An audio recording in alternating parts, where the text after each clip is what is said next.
don't know why it is I keep making these videos where I'm talking about poop, but someone asked me if keto causes constipation. And honestly, I decided to run an experiment on myself to kind of answer the question in a way that I thought would give more insight into what's actually happening. And the big question is, would adding fiber cause me to go to the bathroom? Would taking fiber away cause me to stop going to the bathroom?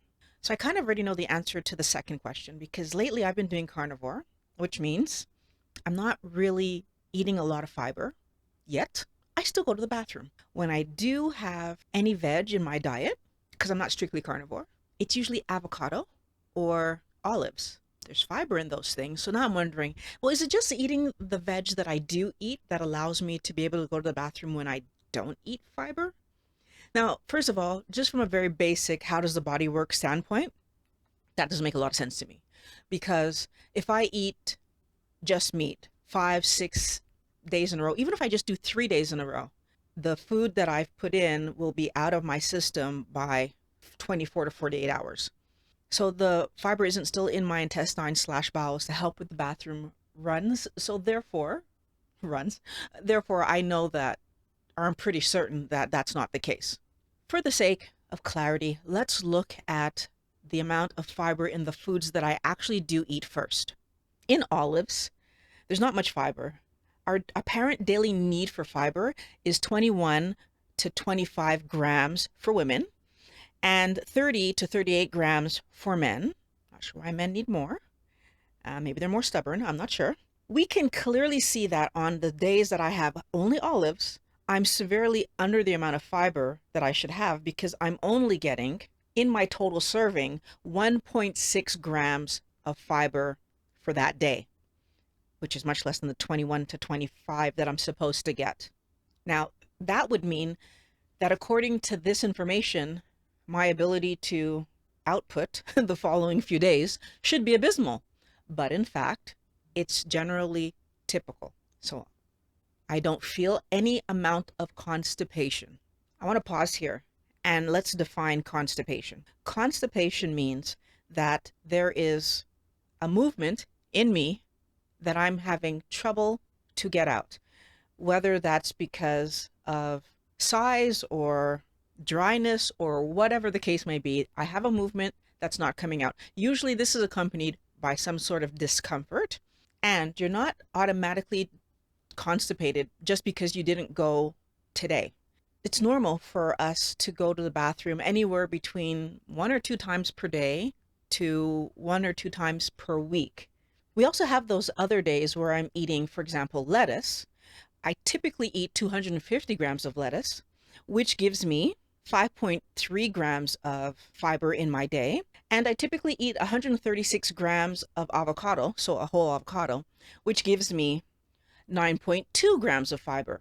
Still well below the 21 grams of fiber that the doctors seem to be suggesting that we would need to be able to eliminate normally. So how am I able to eliminate like this, right? Like, why am I not backed up? So let's add a twist to the story. I said to you earlier, I do a lot of carnivore days. As a matter of fact, I might have lettuce once a month. I have avocado maybe once a week, if that. Sometimes I skip. I have olives about once a week, which, when you think about it, from week to week, I'm really not getting that much fiber into my diet. Because since doing the carnivore challenge that I did a few weeks ago, I've really been enjoying not having to focus so much on vegetation. By the way, you might notice that in what I just said, I don't eat much vegetables. If I am having veg on my plate, it's one of those three things. Unless I go to Pat's place and he cooks me some veg that I kind of like, and even that hasn't happened in the last 2 months that he cooked a veg that I wanted to eat. Recently, I made a video about acid reflux and GERD. In that video, I learned how our stomach worked. And I actually learned that there's something that our body does to manage carbohydrates that I didn't know before. Our body actually passes carbohydrates through the stomach faster than it passes protein and fats.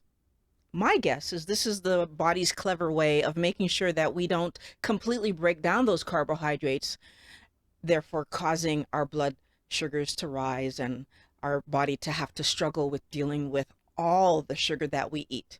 But that got me thinking about, what does it actually mean that my body is pushing those carbohydrates through? I started to wonder if all the credit that we give to fiber for causing us to go to the bathroom might actually be better attributed to carbohydrates in general, causing our body to push food through the body faster.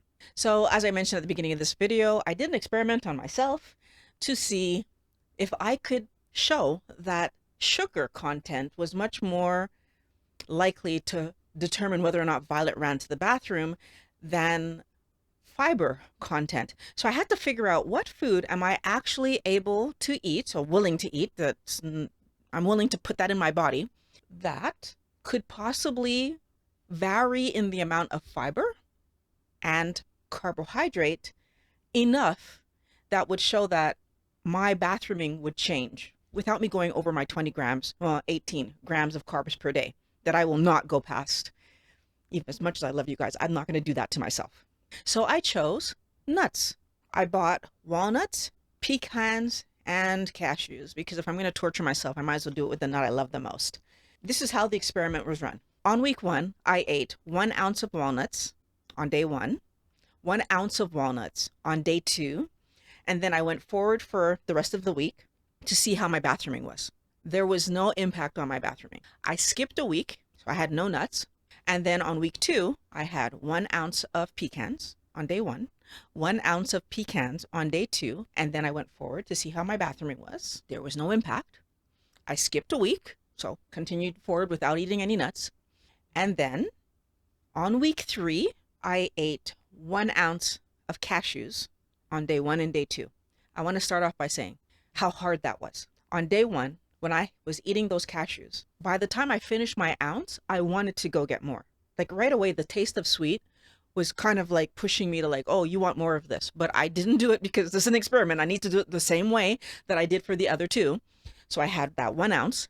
And what I will say is that I did end up going to the washroom that day, and it felt oddly urgent, but not like problematic in the terms of the consistency or anything, but it was oddly urgent. On day 2, I had a much different experience. I had what you would consider a loose stool on day 2. It was the morning after day 2. So on day 2 itself, I thought my evening was going to be fine. I didn't actually go to the bathroom that night, but I was woken up kind of early the next morning and like really had to go, and it was loose. I know, too much information. But the question becomes, why did that happen? I want to point out that fat is another thing that allows us to go to the bathroom. I'm sure that people doing a normal diet have seen where you eat something particularly fatty and end up running to the bathroom. What I want to point out is that if we look at walnuts and we look at pecans, the fat content in that ounce of walnuts and the ounce of pecans was actually quite high. The pecans coming in at 20.4 and the walnuts coming in at 18.5. Yet that didn't send me running to the bathroom. But both walnuts and pecans only had a carb count coming in at 3.9. When you look at the cashews, the fat content is, 12.4, which is, half of what the other 2 had, ish, a little bit more than half. But the carb count is coming in at 8.6, which is double and more of the pecans and the walnuts. So let's look at fiber for a second, because this is what they always tell you is causing you to go to the bathroom when you eat vegetation. The walnuts come in at 1.9 and the pecans come in at 2.7. Neither of those sent me running to the bathroom, where the cashews come in at 0.9 for the ounce. Remember, I did 2 days in a row of each of these, right? But the cashews are the one that sent me running to the bathroom. Why is that? I'm putting it to you guys that I think it's actually the sugar in the cashews. Grain of salt. This is an N of 1, right? I'm one person who did this, and this is the result I got because, first of all, this is the food I could think of that I'm willing to eat that had a difference in fiber big enough that I thought might play a role, and a difference in carb big enough that I thought might play a role. And it did. But this is N of 1. I would love to know, Wellness Warriors, for any of you who are wondering about this, do this experiment and see. We're talking about 2 ounces of each nut. If you're able to eat nuts. Obviously, if you're allergic to nuts, don't do this experiment. But I'm curious to know, does anybody else get the results that I got? Please put in the comments below. I will acknowledge that I'm that person that has at most 1 movement a day and then could go a day without having a movement because my body does get a lot out of the foods that I allow myself to eat, because I do focus on eating meat and eggs and fish. So women are being encouraged to have 21 to 25 grams of fiber in each day. I don't get that. But yet I ate cashews, 7.5 net carb of cashews. So taking that fiber out, being rushed through my system, sent me to the bathroom on day 1, a little urgently. On day 2, really urgently, loose stool. I believe this is my body's way of protecting me from those extra carbohydrates getting into my blood. That's my belief. I could be totally wrong here. Again, not a doctor. I'm guessing. More importantly, what I want you to do is think about what foods you're actually encouraged to eat when you're trying to manage constipation. Let's look at what I've found. Prunes. They actually have 18 grams of sugar, but only 2 grams of fiber for an ounce. Apples, pears, and kiwis have about 25 grams of sugar, but only about 5 grams of fiber per medium fruit, if we're talking about an apple or a pear, or 170 grams of kiwi. And if we look at chickpeas, they have about 45 grams of sugar with 12.5 grams of fiber per cup. Baked beans, 54 grams of sugar per 10.4 grams of fiber per cup. And if we look at dairy, there's no fiber in either yogurt or kefir, but sometimes people are suggested to take that to help them go to the bathroom. Now, if we go to the vegetables, which is more the place where I would look if I was going to try to solve my constipation problem, if I was doing healthy keto or low carb diet or carnivore, if you look at broccoli, which is 13.3 grams of sugar and 5.2 grams of fiber per 200 grams of raw broccoli, you've got spinach, which is 12.3 grams of sugar and 7.5 grams of fiber for 340 grams of spinach raw. And then you have rhubarb, which is 11.1 grams of sugar and 4.4 grams of fiber for 244 grams of rhubarb raw.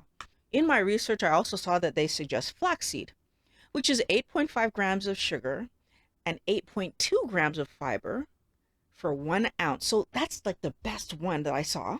And chia seed, which is 11.9 grams of sugar and 9.8 grams of fiber for 1 ounce. And the question that I have for Wellness Warriors is, why is it that when we're in front of a doctor and we're being or doctor, nutritionist, dietitian, and they're telling us what to eat for our constipation and how to keep our flow going well, that flaxseed and chia aren't the first thing they tell us? I'll be honest with you, I didn't hear about flaxseed or chia in any occasion that I've ever myself spoken to a doctor about constipation. However, I found it on the internet and it was like one of the last things listed. Why isn't it the first, right? These 2 are the highest in fiber per what you're like, per content that you're, right? Wellness Warriors, I would love to know, and please put it in the comments below, if you were ever able to regulate your bowel movements using chia or flax. Because if you have, then that's evidence that fiber really is the answer. I'm curious to know. But now here's what's interesting. You would have had to have had the chia or flax in the absence of other sugars. Now, the way that I could see this functioning is somebody who kept eating their absolutely normal standard diet, didn't change anything else except adding chia or flaxseed to whatever they were eating. Did that result in you no longer being constipated? If that happened, please put that in the comments below. What I find really interesting is that a lot of people do report that prunes, for example, did help them go to the bathroom. A lot of people report that fruit does help them. Obviously, I remember, because I was lactose intolerant, that dairy sent me to the bathroom. And the question is that because of fiber? Well, dairy clearly no, there's no fiber in it. Or is it because of sugar being rushed through your system? When I went to purchase my dog, I spoke to the breeder about my dog's diet. And the breeder was very clear with me that he did not encourage me to purchase standard dog food from the local grocery store. And his explanation was simply that would be food that was high in grains and vegetation and not what my dog, a carnivore, needs in his diet. His first recommendation to me was feed the dog meat.